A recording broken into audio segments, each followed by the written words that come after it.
It was inevitable. We knew that. For years, there have been rumors of attempts to turn Mass Effect into a movie or a show, and it was only a matter of time before someone succeeded. But really, Amazon? Let's get into it.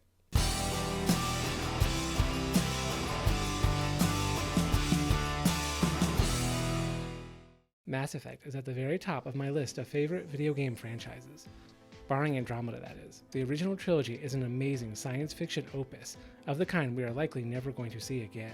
Not only did it offer a new take on high-concept tech-heavy sci-fi, a genre that has been languishing for a long time, but also managed to offer an engaging world with characters who remain iconic to this day. Tali, Rex, Joker, and Garrus, just to name a few. And while there are a number of valid criticisms of the Mass Effect trilogy, for instance the way BioWare abandoned the RPG elements of the first game for a more action-y looter-shooter approach, or the way the story was messed up in the third game, the franchise still stands above many of its competitors.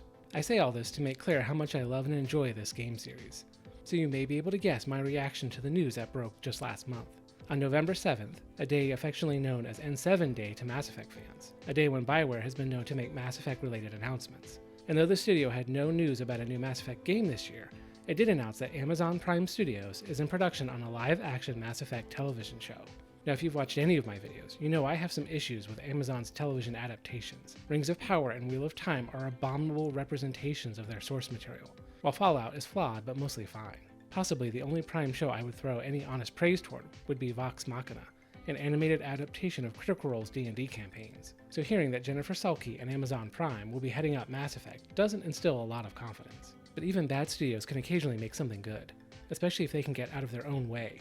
If they can hire talented people who want to honor the source material, and above all, please fans. And they got the guy who wrote Fast and the Furious 9, the one where they go to space.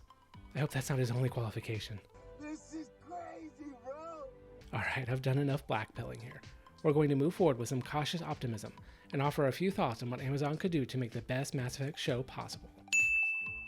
Mass Effect is a remarkably well-fleshed-out, high-concept, technology-driven science fiction video game series. There are a lot of untold stories and unexplored possibilities in this universe. In fact, it would be best if they didn't touch the main protagonist, Commander Shepard, or anything directly tied to them at all.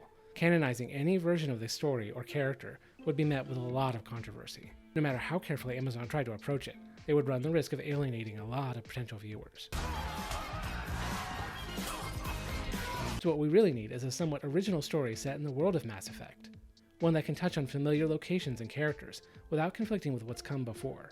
And it would be great if you could introduce it in a way that is accessible to new people who've never played the games and don't have the same experience with the source material. All this to say, I would strongly recommend Amazon look at adapting a key event in the backstory history of Mass Effect, the First Contact War. In Mass Effect, humanity has taken to the stars. Thanks to Mass Effect FTL drives, humanity has begun to colonize the galaxy and discover all the other species who live out there. And not every introduction went well. See, out in the galaxy, there are massive installations called mass relays, which launch ships over hundreds or thousands of light years in moments. When humans started exploring space, they made a habit of activating any dormant mass relays they found, not knowing this was against galactic law. On one occasion, a human ship messing around with a mass relay was attacked by an alien ship. This was humanity's first contact with an alien race, the Turians. The Turians are a militaristic meritocracy who place a lot of weight on service and duty.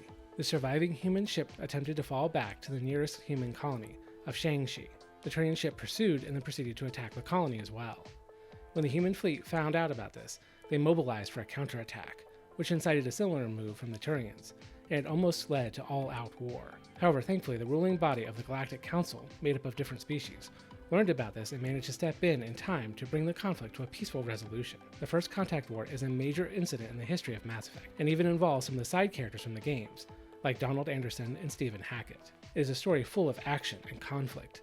The details of the story haven't fully been explored yet, which gives writers a lot of room to play. And also, the majority of the story includes only one alien race, cutting down on potential production costs. And the fact that it sits so early in the timeline hopefully makes it more accessible to people who are new to the franchise. Just as humanity is starting to find their legs out in the galaxy, so too people will be getting their entrance into the world. Seeing younger versions of Anderson and Hackett and witnessing the events that built them into the heroic figures they become could be really appealing. That is, of course, if Amazon allows male heroes to be represented, instead of sidelining or destroying them to make room for DEI replacements. In the end, given Amazon's track record, I don't know how much hope to hold on to, But once again, I'm in a position to hope for the best while expecting the worst. But what do you think about the news of a Mass Effect show? Do you meet it with dread or joy? What do you think they should focus on and what to adapt? Let me know in the comments. Like the video and subscribe to the channel so you'll always get the latest updates from Rebel Normal.